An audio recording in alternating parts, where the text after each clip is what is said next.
জনগণের কাছে আহ্বান জানাই, সুস্থ সুন্দর পরিবেশে আমাদের জনগণ যেন ভোট দিতে পারেন। তিনবার অধিকার বঞ্চিত হয়েছে। 18 বছরের যুবকরা ভোট দিতে পারেন নাই। 4.5 কোটি নতুন ভোটারের কাছে আমার উদাত্ত আহ্বান, দেশনেত্রী বেগম খালেদা জিয়ার আহ্বানে সারা দিন, জনগণের নেতা জনাব তারেক রহমানের আহ্বানে সারা দিন।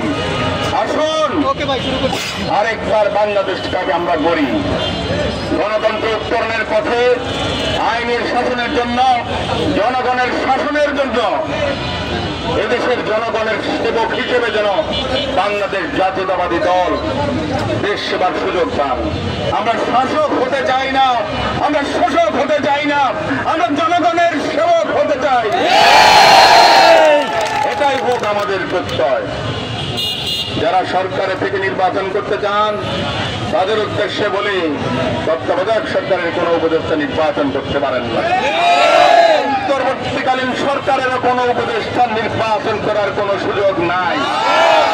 সকল ক্ষমতা ভোগ করবেন, আবার ক্ষমতাকে আপনার কাজে লাগিয়ে নির্বাচনী বৈতরণী পার হবেন। আমার মনে হয় না ঢাকা দলবাসী সেটা মেনে নেবেন।